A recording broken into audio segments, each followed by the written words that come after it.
Guerra justa. Tempo estimado de leitura: 23 minutos.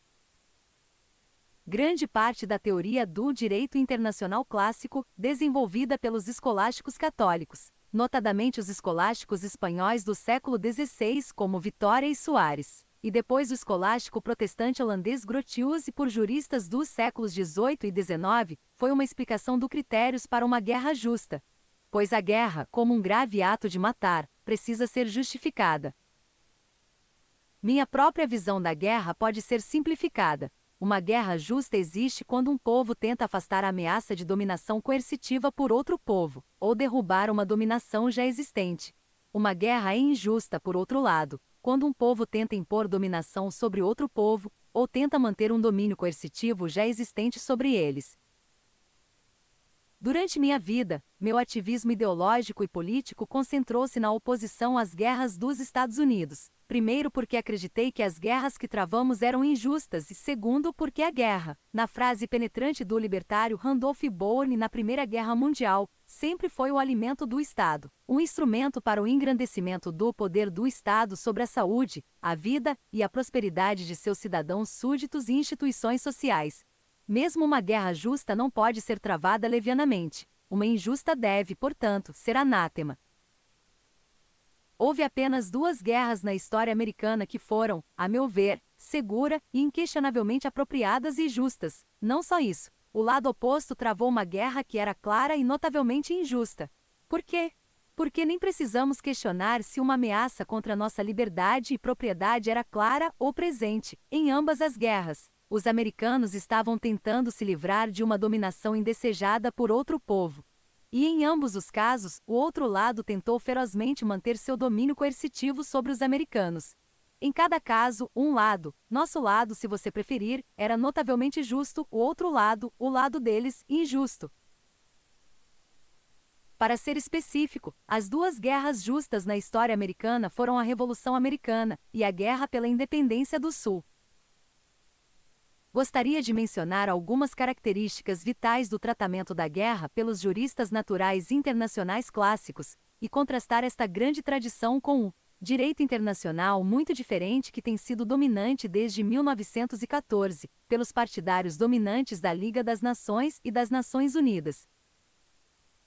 Os juristas internacionais clássicos dos séculos XVI ao XIX estavam tentando lidar com as implicações da ascensão e dominação do Estado-nação moderno. Eles não buscavam abolir a guerra, cuja própria noção eles teriam considerado absurda e utópica. As guerras sempre existirão entre grupos, povos, nações. O desiderato, além de tentar convencê-los a permanecer dentro do compasso das guerras justas, era conter e limitar ao máximo o impacto das guerras existentes. Não para tentar abolir a guerra, mas para constrangê-la com as limitações impostas pela civilização. Especificamente, os juristas internacionais clássicos desenvolveram 2 ideias, que foram amplamente bem-sucedidas em conseguir que as nações adotassem. 1. Acima de tudo, não visar civis. Se você deve lutar, deixe os governantes e seus serviçais leais ou contratados lutarem, mas mantenham civis de ambos os lados fora disso, tanto quanto possível. O crescimento da democracia, a identificação dos cidadãos com o Estado, o alistamento militar obrigatório e a ideia de uma nação em armas, tudo isso cortou esse excelente princípio do direito internacional. 2. Preservar os direitos dos Estados e nações neutros. Na corrupção moderna do direito internacional, que prevalece desde 1914, a neutralidade tem sido tratada como algo profundamente imoral. Hoje em dia, se os países A e B entrarem em uma briga, torna-se obrigação moral de cada nação descobrir, rapidamente, qual país é o cara mau e então se, digamos, A for condenado como o cara mau, se apressar e atacar em defesa do suposto mocinho B.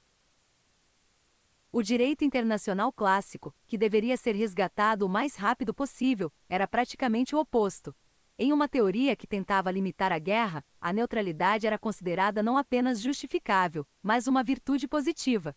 Antigamente dizer, Ele nos manteve fora da guerra, era uma grande homenagem a um presidente ou líder político. Mas agora, todos os especialistas e professores condenam qualquer presidente que fica de braços cruzados, enquanto pessoas estão sendo mortas na Bósnia, Somália, Ruanda, ou o local de conflito mais em voga no momento.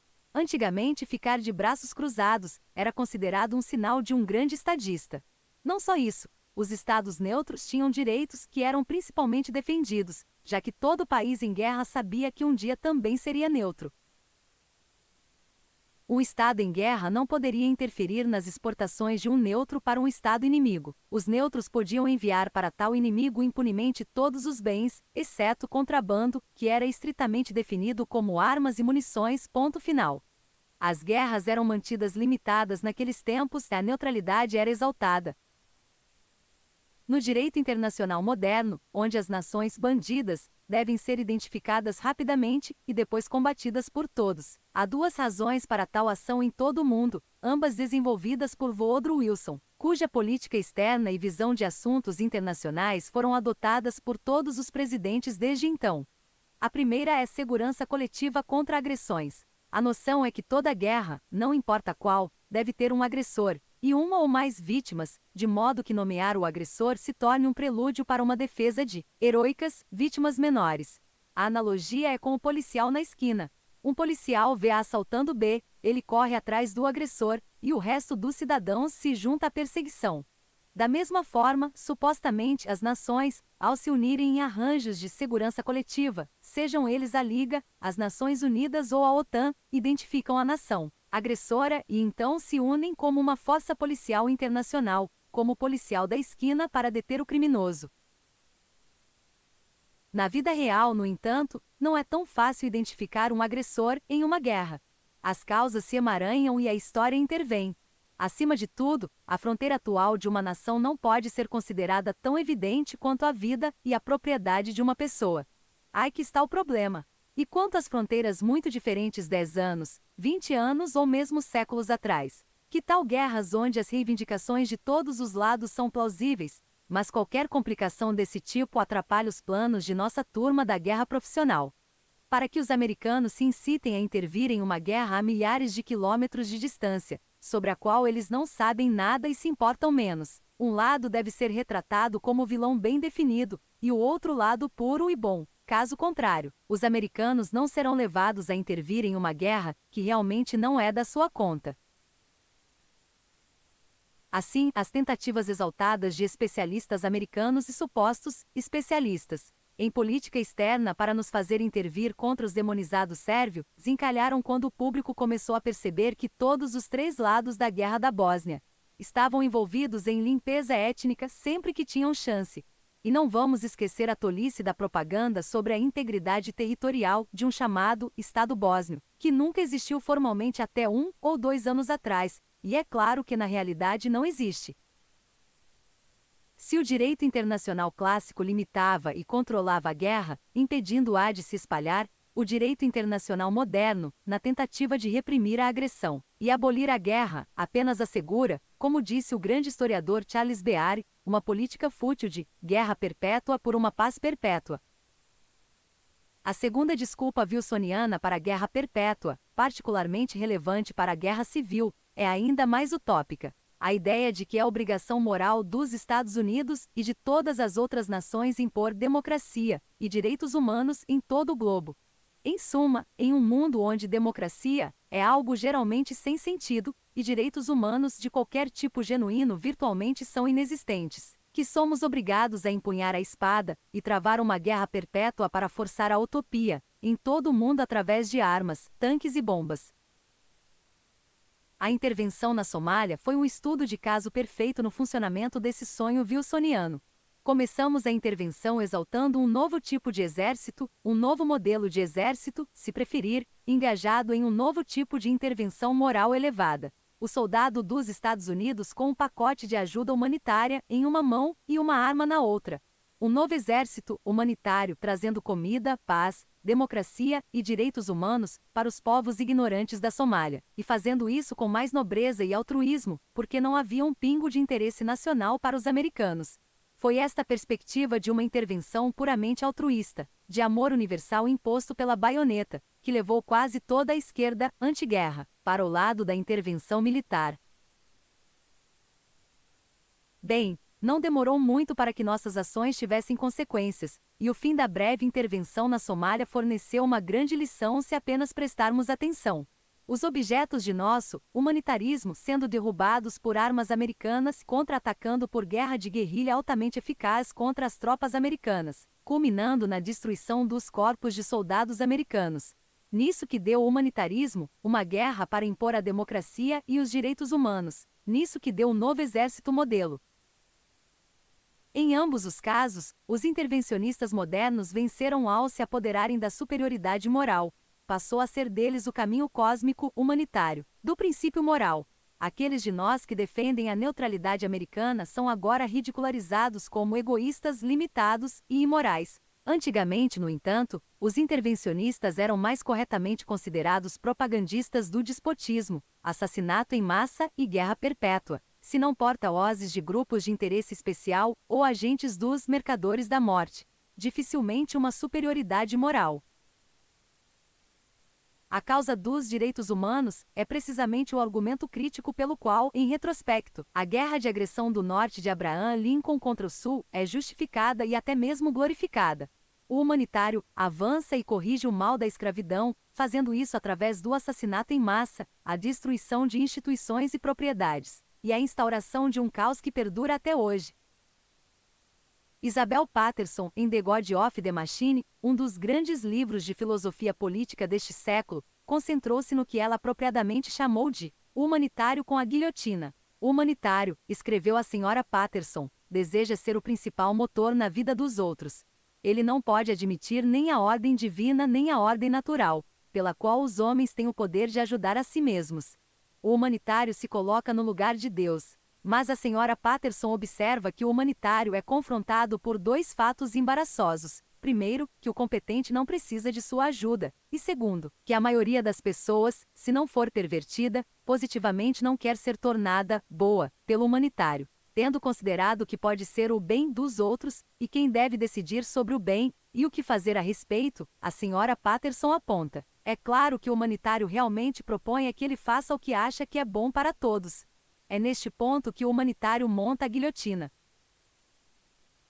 Portanto, ela conclui, o humanitário em teoria é o terrorista em ação.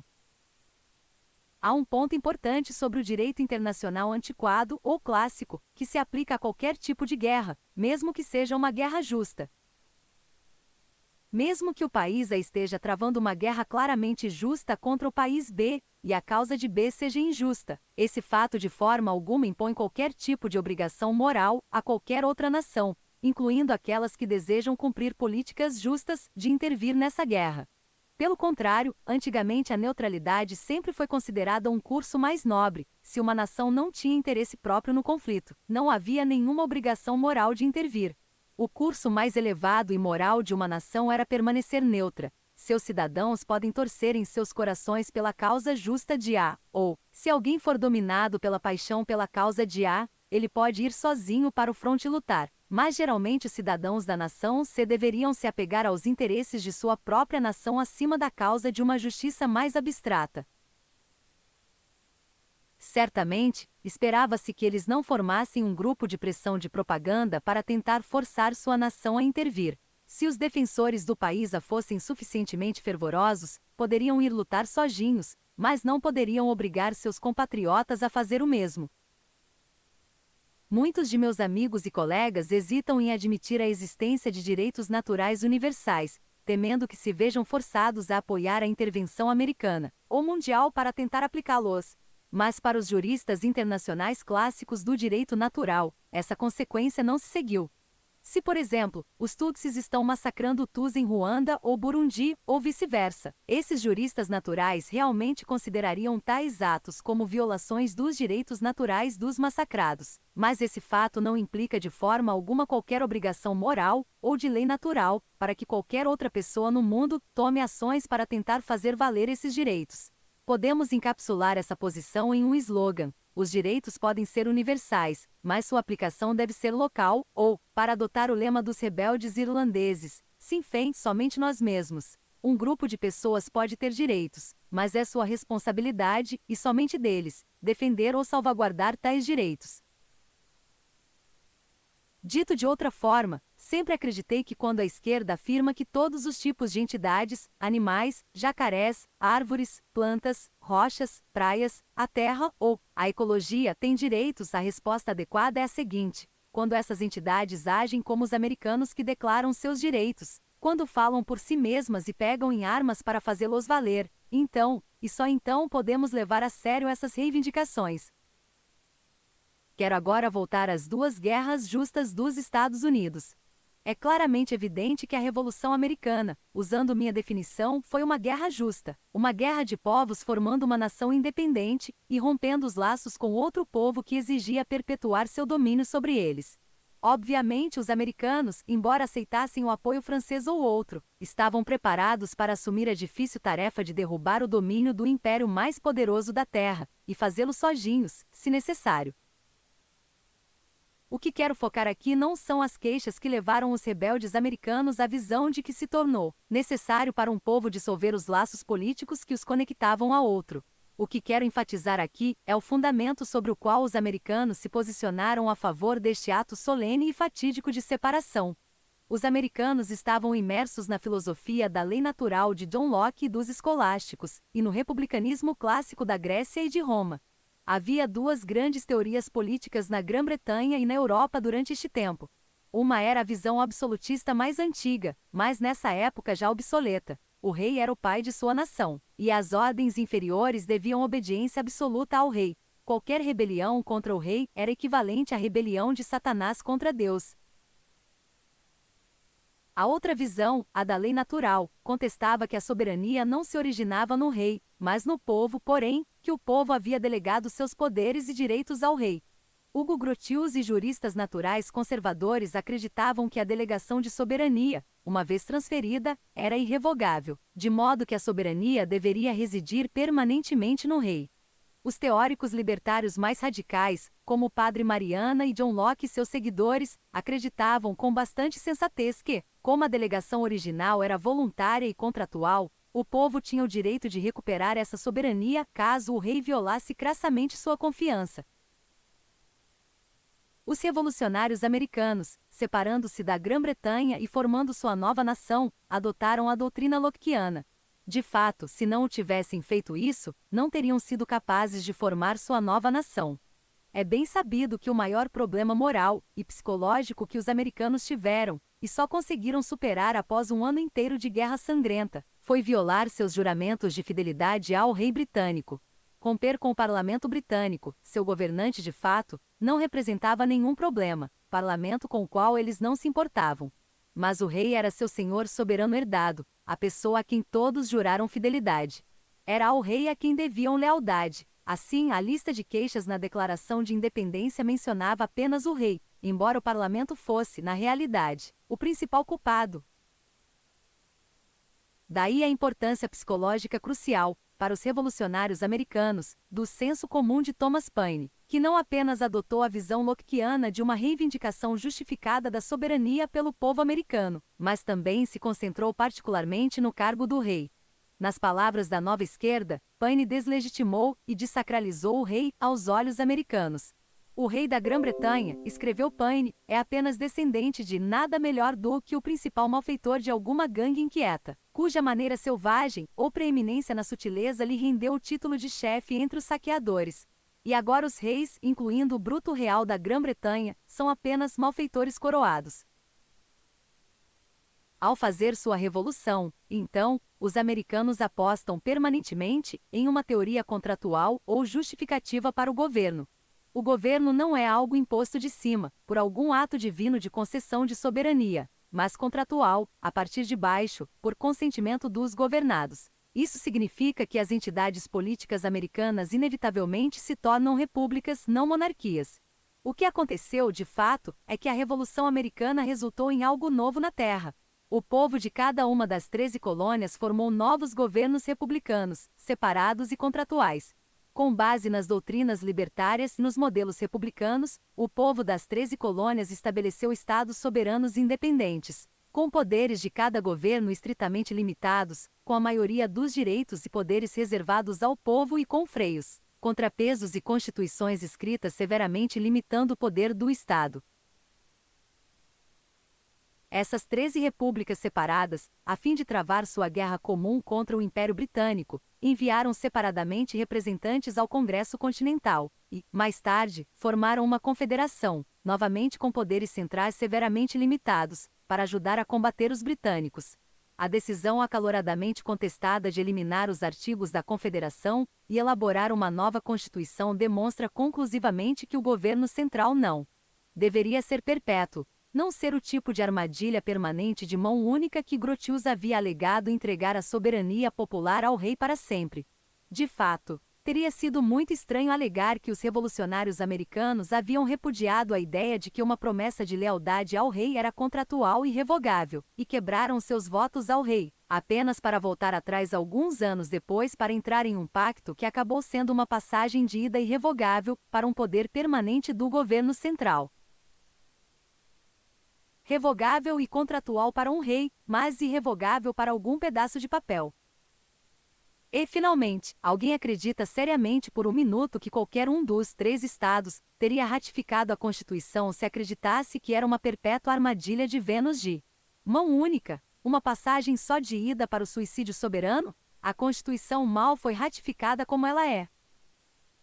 Assim, se os artigos da Confederação podiam ser tratados como um pedaço de papel, se a delegação ao governo confederado na década de 1780 era revogável, como poderia o governo central estabelecido pela Constituição, menos de uma década depois, alegar que seus poderes eram permanentes e irrevogáveis? A pura lógica insiste que, se um Estado pudesse entrar em uma confederação, poderia mais tarde se retirar dela. O mesmo deve ser verdade para um Estado que adota a Constituição.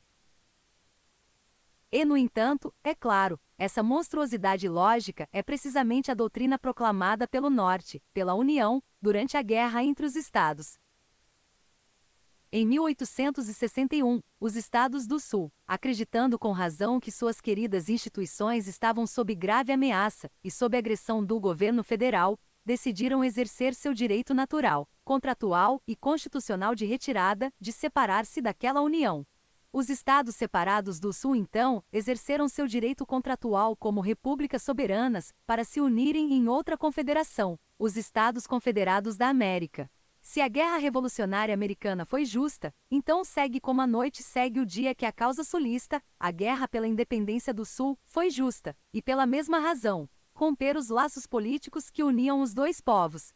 Em nenhum dos casos essa decisão foi tomada por causas leves ou transitórias. E em ambos os casos, os corajosos separatistas prometeram uns aos outros suas vidas, suas fortunas e sua honra sagrada. E quanto às queixas dos 2 conjuntos de separatistas, elas eram comparáveis? A queixa central dos rebeldes americanos era o poder de tributação, o saque sistemático de suas propriedades pelo governo britânico. Fosse o imposto sobre os selos, ou o imposto sobre as importações, ou finalmente o imposto sobre o chá importado, a tributação era o ponto central. O slogan "nenhuma tributação sem representação" era enganoso. Em última análise, não queríamos representação no parlamento. Queríamos não ser tributados pela Grã-Bretanha. As outras queixas, como a oposição a mandados gerais de busca ou a anulação do antigo princípio anglo-saxão de julgamento por júri, eram críticas porque envolviam o poder de revistar propriedades dos comerciantes em busca de mercadorias que haviam evitado o pagamento dos impostos alfandegários. Isto é, em busca de bens contrabandeados, e o julgamento por júri era vital, porque nenhum júri americano jamais condenaria tais contrabandistas. Uma das principais queixas do Sul também era a tarifa que os nortistas impunham aos sulistas, cuja maior renda vinha da exportação de algodão para o exterior. A tarifa, ao mesmo tempo, elevou os preços dos produtos manufaturados, forçou os sulistas e outros americanos a pagar mais por esses produtos e ameaçou reduzir as exportações do Sul. A primeira grande crise constitucional com o Sul veio quando a Carolina do Sul lutou contra a bem chamada Tarifa da Abominação de 1828. Como resultado da resistência da Carolina do Sul, o Norte foi forçado a reduzir a tarifa e, finalmente, o governo Poe adotou um regime de 2 décadas de comércio praticamente livre. John C. Calhoun, o grande líder intelectual da Carolina do Sul, e na verdade de todo o Sul, destacou a importância de um nível muito baixo de tributação.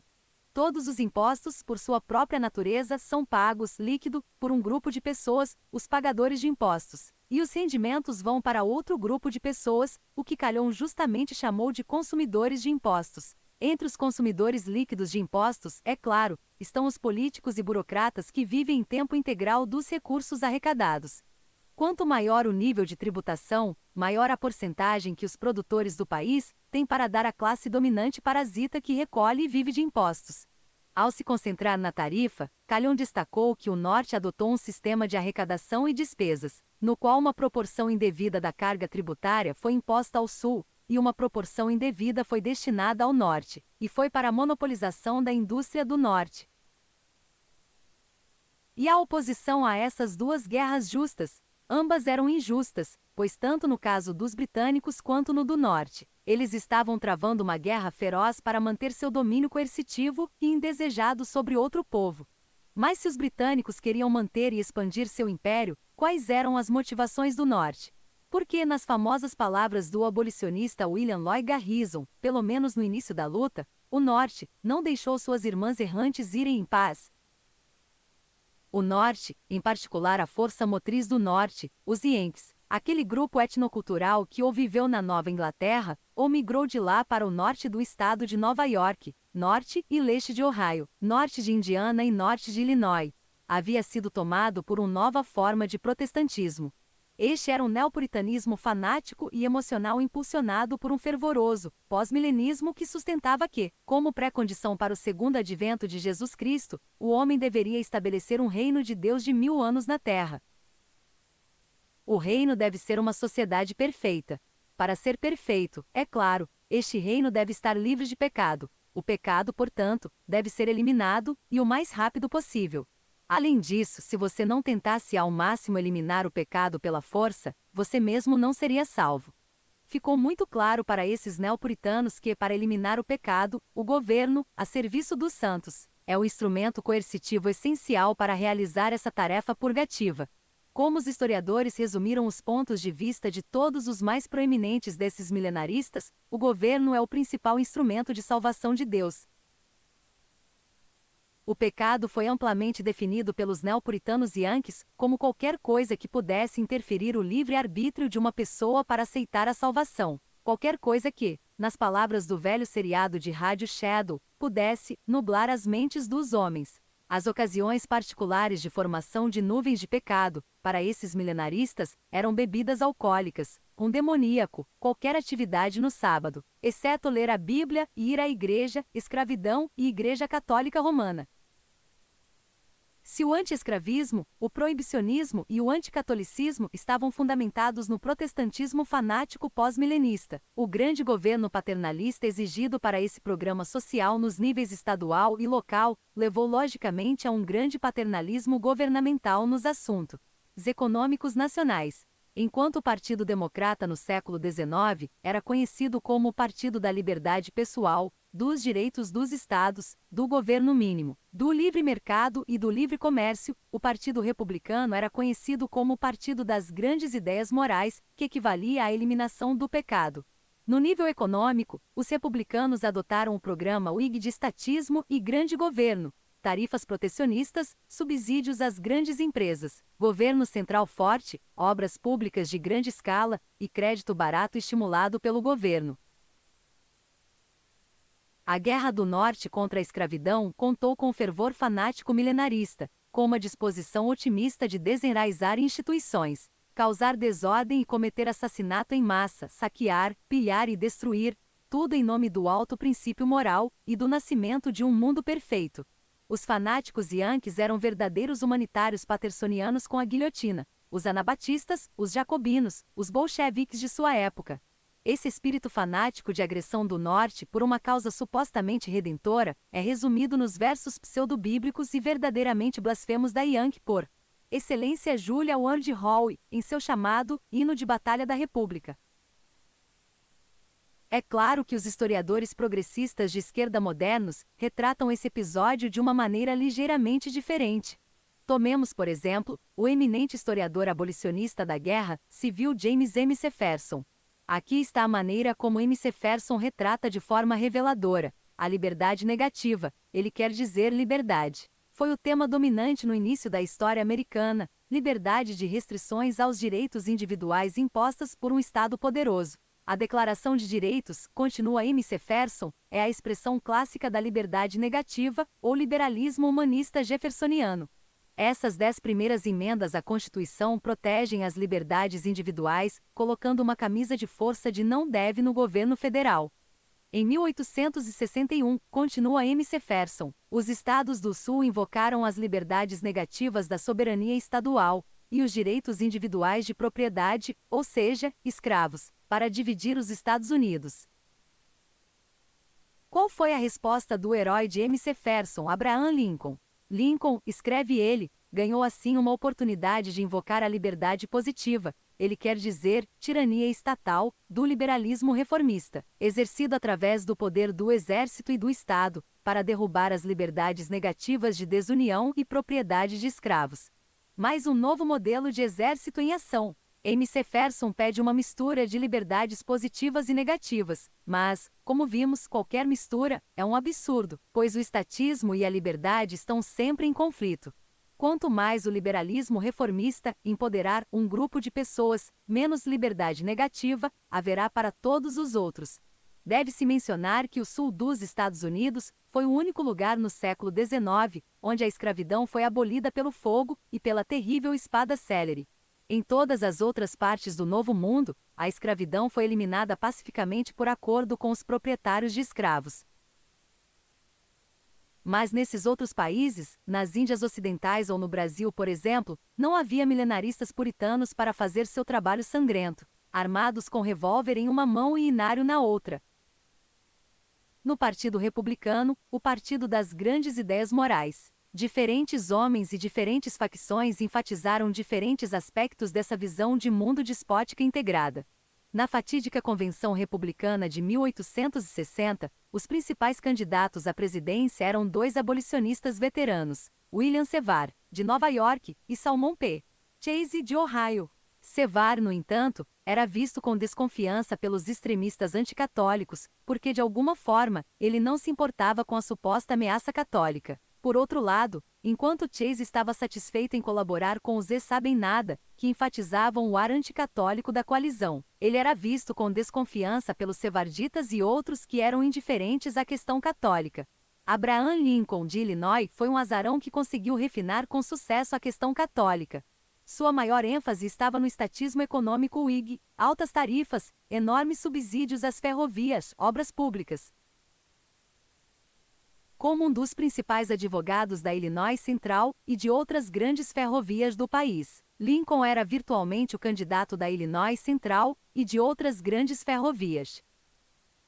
Uma razão para a vitória de Lincoln na convenção foi que o empresário da ferrovia de Iowa, Granville M. Dodge, ajudou a obter o apoio da delegação de Iowa a Lincoln. Em troca, no início da Guerra Civil, Lincoln nomeou Dodge general do Exército. A tarefa de Dodge era limpar os índios do caminho designado da primeira ferrovia transcontinental fortemente subsidiada pelo governo federal do país, a Union Pacific. Desta forma, tropas recrutadas da União e pobres contribuintes foram coagidos a socializar os custos de construção e operação da Union Pacific. Esse tipo de ação agora é chamado eufemisticamente de cooperação do governo e da indústria.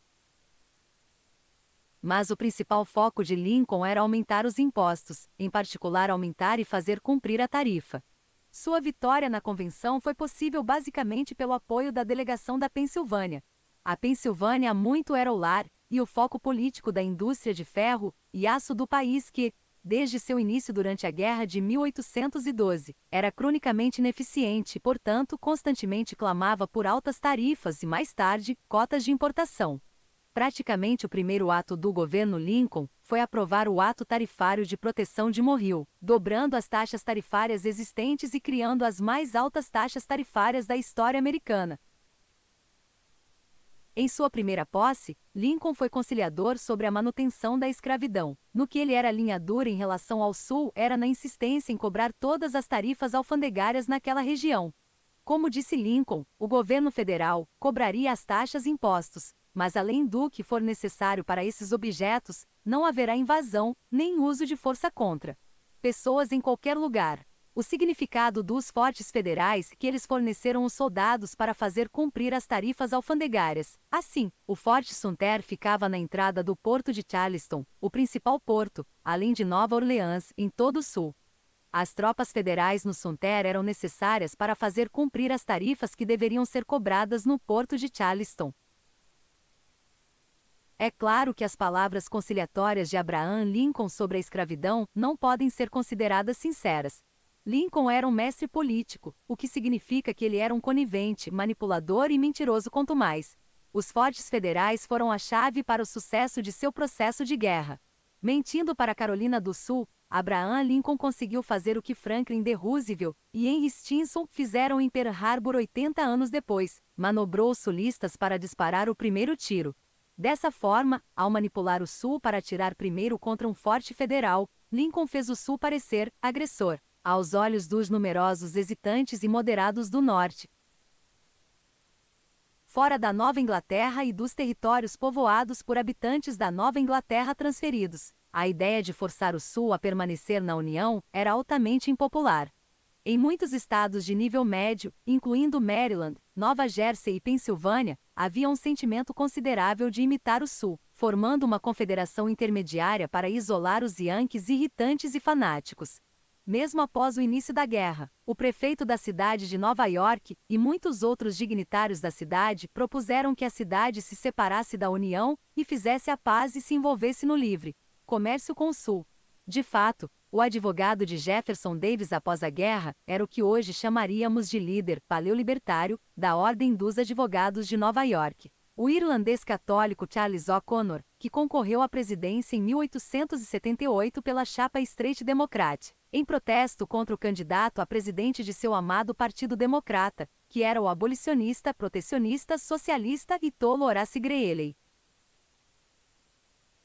O governo Lincoln e o Partido Republicano aproveitaram o Congresso majoritariamente republicano, após a secessão do Sul, para aprovar quase todo o programa econômico Whig. Lincoln assinou nada menos que 10 leis de aumento de tarifas durante seu governo.